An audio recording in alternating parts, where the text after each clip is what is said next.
Assalamualaikum warahmatullahi wabarakatuh. Rekan-rekan sekalian, eh, kembali kita berjumpa di Jejak Semesta 65 Channel. Dan saya berharap bahwa semoga kita semua dalam keadaan sehat, banyak dilimpahkan rezekinya dari Tuhan Yang Maha Kuasa, selalu mendapat bimbingan dan perlindungan dari Tuhan Yang Maha Kuasa, Allah Subhanahu wa Ta'ala. Kawan-kawan, kali ini kita akan menyajikan, dalam pertemuan kali ini menyajikan satu berita yang penting dan saya kira akan menggemparkan kita semua tentang yang dimuat di KBA News, ya, portal KBA News di Twitter hari ini, tentang hasil temuan Big Data. Judulnya itu hasil temuan Big Data, jika digelar Pilpres sekarang, Anies bakal menang 62,1% suara. Dukungan rakyat maksudnya.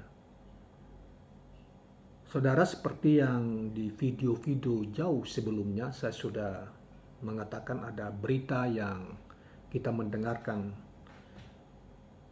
dan dari sumber pemerintah yang tidak bukan sumber pemerintah, mohon maaf, berita yang dikemukakan oleh salah satu ketua umum partai di dalam pertemuan tertutup dengan pengurusnya yang tidak boleh dibocorkan keluar. Partai itu berkoalisi, bagian dari koalisi pemerintah hari ini, mengatakan bahwa sesungguhnya dukungan rakyat terhadap Anies itu sudah di atas 50%. Itu 2 bulan yang lalu, sekitar 2 bulan yang lalu. Dan di videonya ada satu video yang kita sudah pernah ungkapkan itu. Nah, sekarang menurut berita yang dimuat oleh KBA News ini dengan judul hasil temuan Big Data, jika digelar Pilpres sekarang, Anies bakal menang 62,1% dukungan rakyat. Nah, saudara sekalian, baiklah kita coba sebelum kita mengurai, menambahkan atau mengomentari hal ini dari judul yang ada, kita coba membacakan hasil Big Data ini yang dimaksud dengan KBA News ini. Hasil itu menurut Gunaris sedikit turun dibanding bulan November yang mencapai 62,2%. Tadi judulnya di atas kan 62,1%. Dia menjelaskan data itu tidak bisa dibandingkan dengan hasil-hasil survei yang jumlah respondennya hanya mencapai 1.200 orang. Ya, kalau hasil-hasil survei yang sekarang ini yang berbayar itu kan rata-rata ngambil sampelnya cuma 1.200 orang rata-rata gitu ya. Seluruh Indonesia itu. Nah, hasil temuan Big Data bulan Desember memperlihatkan Anies Baswedan akan meraih kemenangan jika Jadi, hasil temuan Big Data bulan Desember, tentu Desember 2022 ya, memperlihatkan Anies Baswedan akan meraih kemenangan jika digelar Pilpres saat ini. Bakal calon presiden dari Partai Nasdem itu diproyeksi meraih 62,1% suara. Hasil itu didapat dari seluruh kegiatan lapangan, pembicaraan di media sosial, dan lainnya. Dengan nomor identifikasi unik lebih dari 50 juta jiwa dari penduduk potensial pemilihan P24, kata pakar teknologi informasi yang merangkap Ketua Umum Relawan Anies P24, Dr. Gunaris ST, DPL, PG, MBA, MSc, IPME. Banyak sekali gelarnya ya, dan menunjukkan keahlian yang bersangkutan. Hasil itu menurut Gunaris sedikit turun dibanding bulan November yang mencapai 62,2%. Dia menjelaskan data itu tidak bisa dibandingkan dengan hasil-hasil survei yang jumlah respondennya hanya mencapai 1.200 orang. Dibanding 50 juta orang, jika dibandingkan dengan 50 juta orang, maka 1.200% itu hanya 0,0024% atau sangat kecil. Selanjutnya dikatakan Gunaris mencontohkan, sebagian besar penduduk Indonesia memakai media sosial seperti Facebook, Instagram, TikTok, WhatsApp, dan Telegram. Masing-masing medsos itu ada banyak akun aktif yang setiap saat memperlihatkan pergerakan data yang sangat sensitif, masif, dan dalam jumlah yang sangat besar, ujar dia. Data dalam jumlah besar dengan kecepatan tinggi dan tidak beraturan atau beragam ini yang disebut big data. Menurut Gunaris, ada sistem yang mampu mengambil dan mengolah big data. Namun, karena investasi dan operasional sistem membutuhkan biaya yang sangat mahal, selain pemerintah hanya ada sedikit pihak, lembaga, dan perusahaan yang memilikinya. Dengan bantuan sistem, kata Gunaris, khusus terkait konstelasi politik, dapat diidentifikasikan hingga tingkat perorangan, yaitu bagaimana kecenderungan atau keberpihakan politik orang tersebut. Sistem juga dapat mencari data demografi, usia, jenis kelamin, alamat, dan lainnya dari orang per orang. Kutipan langsungnya, karena bisa mengidentifikasi hingga tingkat perorangan atau per akun, bisa dihitung bagaimana kecenderungan atau keberpihakan politik di tingkat RT, RW, desa, kecamatan, kabupaten, maupun provinsi. Hasil analisis big data bisa dimanfaatkan untuk pemetaan hingga tingkat RT.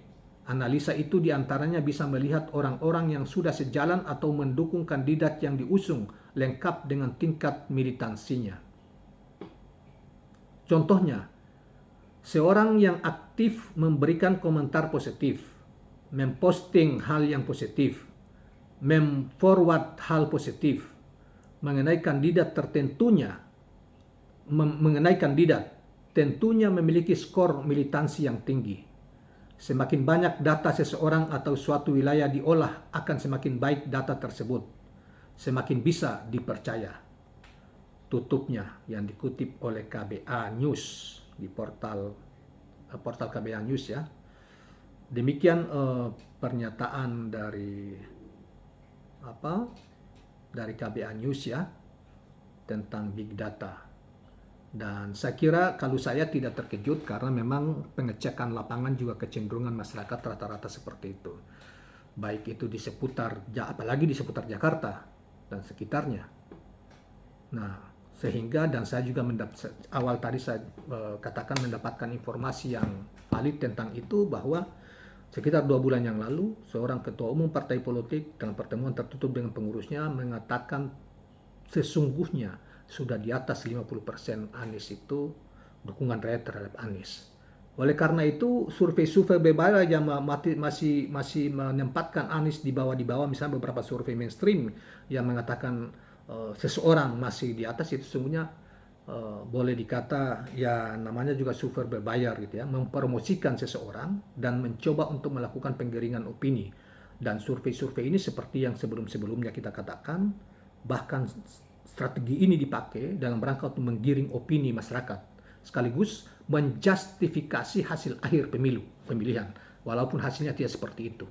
Tapi itu seakan-akan dijadikan secara sistematik, media digiring ke arah itu untuk dipercaya bahwa ini pemenangnya. Tetapi untuk DKI Jakarta misalnya yang dikontrol oleh media begitu rupa dan semua mata tertuju ke situ, sulit untuk melakukan itu. Dan survei-survei yang berbayar ini dulu di DKI Jakarta ketika Anies melawan Ahok, semua rata-rata mengandalkan Ahok sebagai pemenangnya. Tapi ada beberapa survei yang termasuk sayup-sayup 2-3 hari sebelum itu mengumumkan surveinya, tepat sekali prediksi mereka. Itulah yang benar, yang